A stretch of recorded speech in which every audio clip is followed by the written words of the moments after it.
Buenos días, profesor. En esta ocasión vamos a hablar del voto de confianza, intereses y objetivos políticos contrapuestos en los medios de comunicación.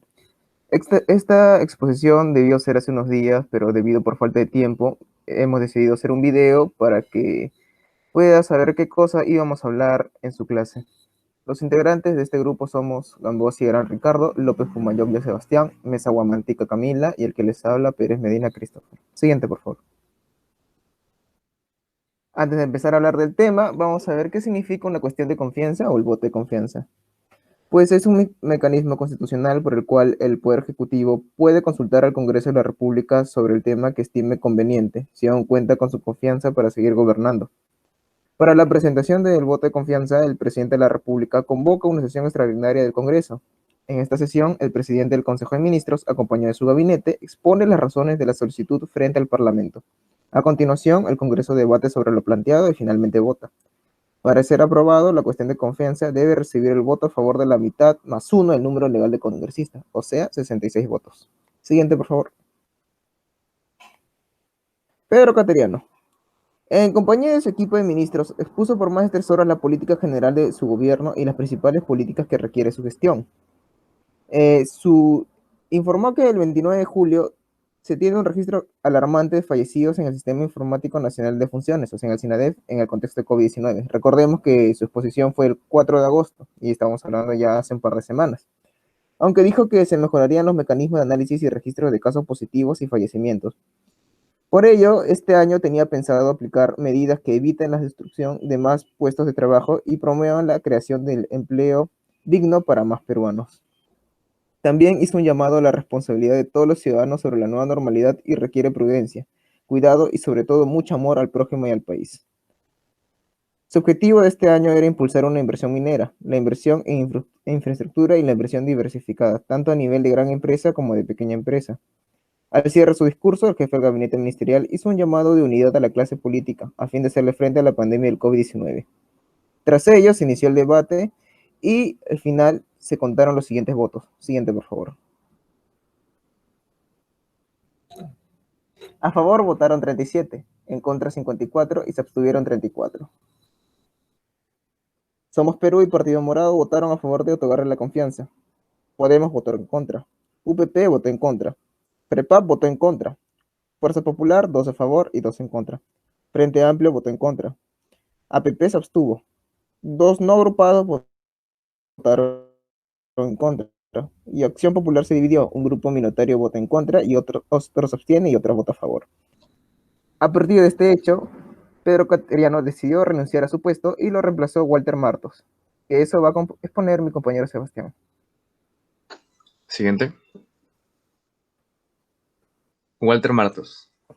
Es presidente del Consejo de Ministros de Perú desde el 6 de agosto del 2020, cargo que asumió tras haberse desempeñado 10 meses como ministro de Defensa durante el gobierno de Martín Vizcarra. Antes de la posición de ministro de Defensa, fue nombrado jefe de Estado Mayor Conjunto de las Fuerzas Armadas en 2013, hasta que en finales de ese año pasó a retiro. A diferencia del exministro Cateriano, Walter Martos ha optado por una posición neutral y casi conciliadora. Esto se refleja en su discurso al Congreso, donde expuso su plan de acción.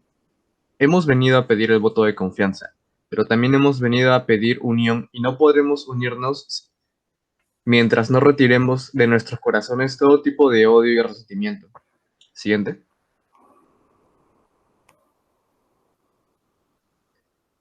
Su acercamiento al Congreso fue prudente dada la crisis actual. Se enfocó en las medidas para combatir la pandemia, la reforma de justicia, el Pacto Perú, entre otros temas.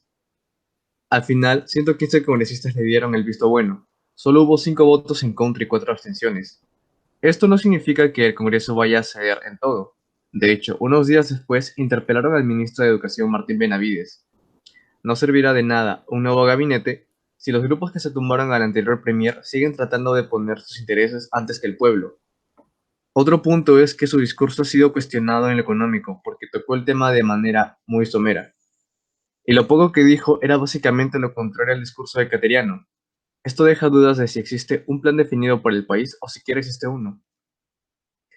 En los últimos días hemos visto cómo surgen diferencias entre el Ejecutivo y el Legislativo, y la tensión poco a poco volverá a aparecer. Podemos ver esto en cuanto al tema de la devolución del dinero de las ONP, en la que el Premier ha dejado en claro que no dejará que esta clase de medidas sean aprobadas por el gobierno.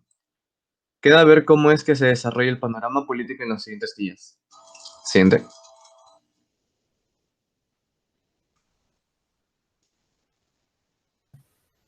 Medios de comunicación en intereses políticos. Stuart Hall sostiene en sus estudios culturales que en las sociedades industriales modernas los medios no actúan de manera autónoma, sino que manifiestan la ideología del grupo social dominante, ya sea para perpetuar o implantar su hegemonía. Para poder observar esto en los medios peruanos, hemos comparado durante 4 fechas las portadas de un periódico conocido por su tendencia a izquierda con 3 periódicos pertenecientes al grupo El Comercio, conocidos por su tendencia a derecha. La primera portada es del 4 de agosto. Podemos ver que mientras el diario Gestión se centra en la propuesta de reactivación del gabinete cateriano, el diario 1 hace énfasis en la discusión que generaron las propuestas en el legislativo. Siguiente.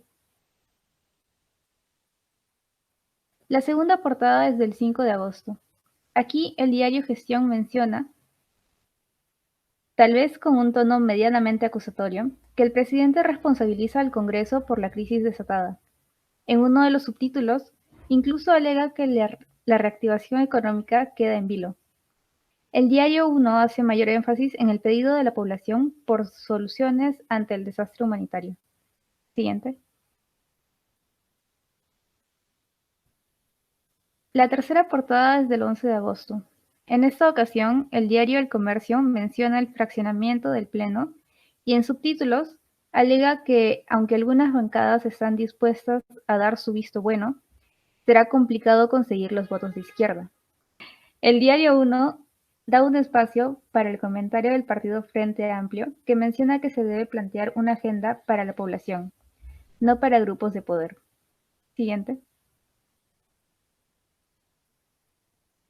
La cuarta portada es del 12 de agosto. Se puede observar que el diario Perú 21 considera que las bancadas se rindieron ante el nuevo premier.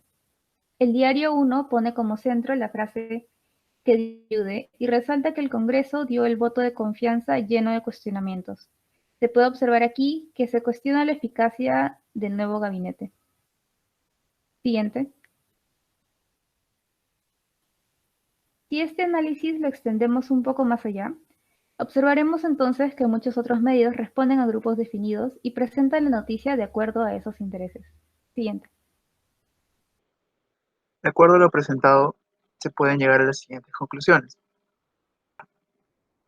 Se puede notar una tendencia en los medios populares a polemizar y crear enfrentamientos mediáticos entre el Ejecutivo y el Legislativo, así como entre quienes son de tendencia de izquierda o de derecha, haciendo uso del humor y el sarcasmo tanto en sus titulares como en sus imágenes, como pudimos apreciar en las portadas de los periódicos mencionados. Hay opiniones divididas en los medios digitales entre lo negativo con respecto a la negación del voto de confianza al anterior premier Pedro Cateriano, lo que algunos periodistas califican como un atraso en la acción contra la pandemia, mientras que otros celebran la actitud de diálogo y el compromiso que muestra Martos, a quien sí se le brindó la cuestión de confianza. Existen críticas ante los mensajes comunicados por Cateriano y Martos, debido a que la única variación entre ambos habría sido la actitud hacia el Congreso y los puntos en que cada uno decidió hacer énfasis. Gracias.